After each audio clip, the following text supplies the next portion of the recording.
Bonjour YouTube et salut à vous, amis motards et motards, et même à toi, simple curieux, qui a peut-être cliqué là par hasard.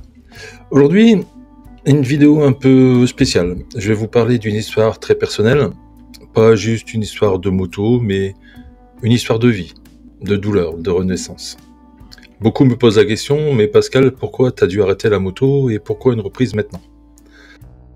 Alors, parce que tout simplement, il y a encore quelques mois, je n'aurais jamais imaginé être là, à créer déjà une chaîne YouTube et avoir une aussi grande communauté bienveillante comme la vôtre. Et, du coup, à vous parler de deux roues avec le sourire. Mais il y a seulement 4 mois, mon quotidien n'était pas fait de routes sinueuses ou de paysages qui défilent, mais de murs, de plafonds et de rendez-vous médicaux.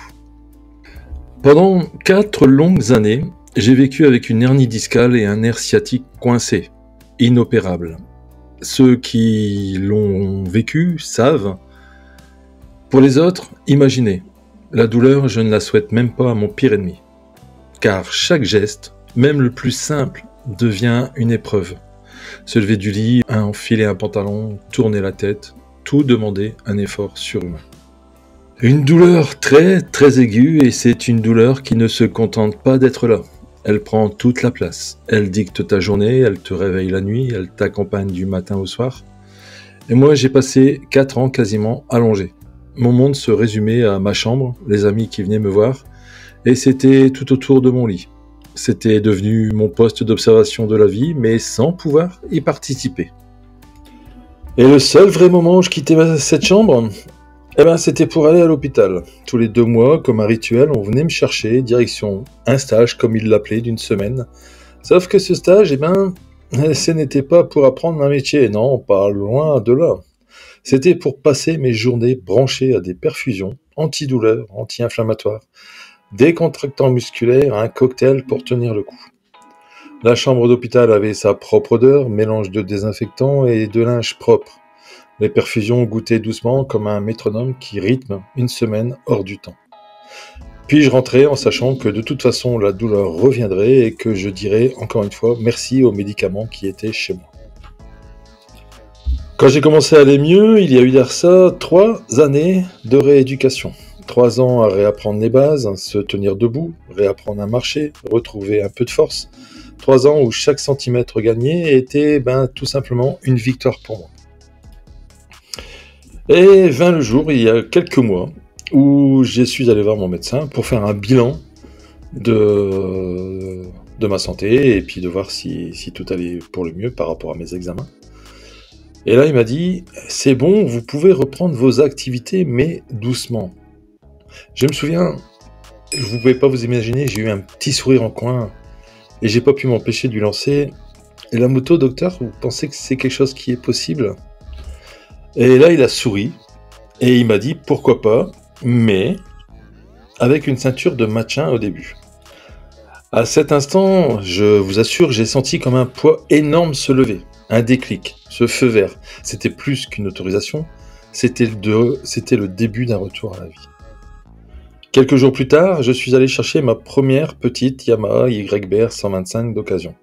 Or, ce n'était pas un monstre de puissance, mais le jour où je l'ai vue, j'ai ressenti une émotion que je n'attendais plus. Elle était là, avec une selle fine, son réservoir modeste, mais pour moi, elle avait le prestige d'une moto de collection. J'ai passé ma main sur le guidon, senti le métal froid, et j'ai su que j'étais de retour, enfin. Mon premier trajet, pas bien long, je peux vous l'assurer, juste quelques kilomètres. Mais quand même avec un sourire idiot sous le casque. Ça, je ne l'oublierai pas. J'avais l'impression que chaque tour de roue effacer un peu plus des années d'immobilité que j'avais subies. Et puis, 2 mois plus tard, je l'ai vue. Une Suzuki GS 500E, une vieille mémère de presque 30 ans. Mais pour moi, quel charme. Petit gabarit, ligne simple, rien de tape à l'œil, et pourtant, j'ai eu un vrai coup de cœur. Avec mon 1m80, je pouvais poser les 2 pieds bien à plat, stabilité parfaite et confiance immédiate. Elle avait dormi 2 ans dans un garage, bien protégé à l'abri, mais immobile. Alors oui, il y aura de la restauration à faire, vidange, freins, pneus, peut-être quelques surprises mécaniques, mais cette remise en forme, c'est presque un projet de vie. chaque pièce changée, chaque boulon resserré, ça sera comme remettre un morceau de moi en état. On va pas se le cacher, quand j'avais 20 ans, la liberté en moto, c'était rouler vite, loin, sans me poser trop de questions. C'était la sensation de tout envoyer valser derrière moi, de foncer vers l'horizon. Mais aujourd'hui, qu'est-ce qui se passe aujourd'hui? Eh bien, après tout ce que j'ai traversé, cette liberté a changé de visage. Maintenant, c'est pouvoir me lever un matin et me dire « Tiens, et si j'allais faire un tour ?» C'est choisir mon rythme, m'arrêter pour regarder un champ et prendre une petite route juste parce qu'elle a l'air jolie. Et surtout, c'est la liberté de ne plus avoir cette douleur, enfin presque, parce qu'il y en a quand même encore un peu, qui décide à ma place. Après des années à calculer chaque mouvement, cette sensation, je peux assurer qu'elle n'a pas de prix. Pour l'instant, je roule seul. Alors non pas que je refuse la compagnie, mais je sais que je ne tiendrai pas le rythme d'un groupe. Je préfère avancer à mon rythme, loin des grandes routes, sur ces petites départementales qui serpentent à travers les champs et les bois. Et ici, dans les Hauts-de-France, ce genre de route, ça ne court pas trop les rues. Le bruit des oiseaux, l'odeur de l'herbe coupée, la lumière qui passe entre les arbres, c'est ça ma liberté, pour le moment. Et pourtant, dans un coin de ma tête, j'ai un projet qui se dessine. Je peux pas m'en empêcher. D'ici quelques mois, un mini road trip, 200-300 km, pas grand chose, pour tester justement mon endurance. Et puis, viendra très certainement derrière ça, je pense l'année prochaine, le grand départ. Mon objectif y est simple, c'est traverser les Alpes.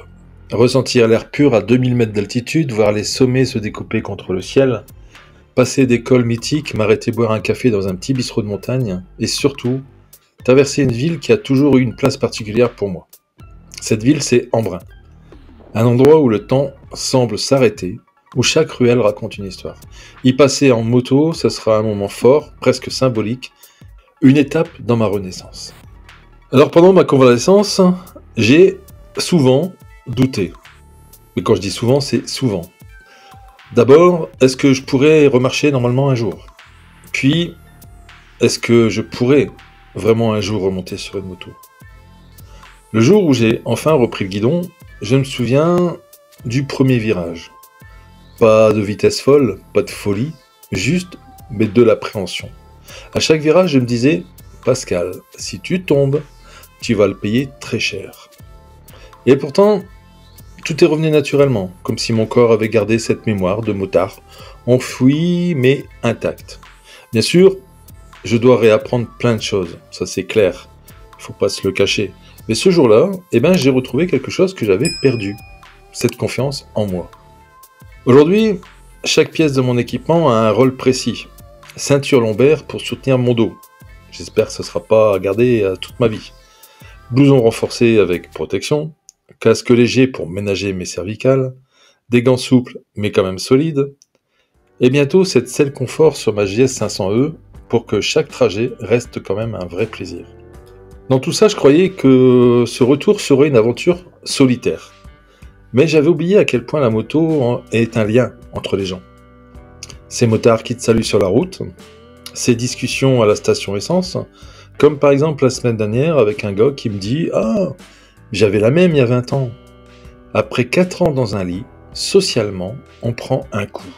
On se replie et retrouver ce contact humain, même par petits bouts, je peux assurer que ça fait un bien fou. Ce qu'il y avait beaucoup, c'est que pendant ma rééducation, c'était toujours du bruit. Exercices, consignes, rendez-vous médicaux, et ça, il y en a eu des rendez-vous médicaux, entre les rendez-vous et les radios. Sur la moto, tout ça, ça disparaît. Il ne reste que le moteur, le vent, le bruit régulier des pneus. C'est presque de la méditation, mais avec un casque et un blouson. La moto ne m'a pas permis de rajeunir physiquement. Mais elle m'a rendu cette petite étincelle, ce petit frisson la veille d'une sortie, cette excitation quand on tourne la clé. Chaque balade, même courte, c'est un morceau de moi que la douleur ne m'avait pas pris. Donc les petites plus, ça va être quoi? Ça va être une selle confort qui est en cours de fabrication pour ma vieille GS 500E, des petites routes de campagne où chaque virage est une victoire pour moi, et un départ tôt le matin, sentir l'air frais et voir le soleil se lever. Ça fait un bien fou. Conclusion de tout ça, c'est reprendre un moto à 56 ans après 4 ans de douleur et 3 ans de rééducation. Ce n'est pas juste rouler, c'est une vraie renaissance. Chaque sortie, chaque virage, c'est un pied de nez à ces années de douleur. Et si vous traversez un moment difficile, dites-vous que le meilleur peut revenir.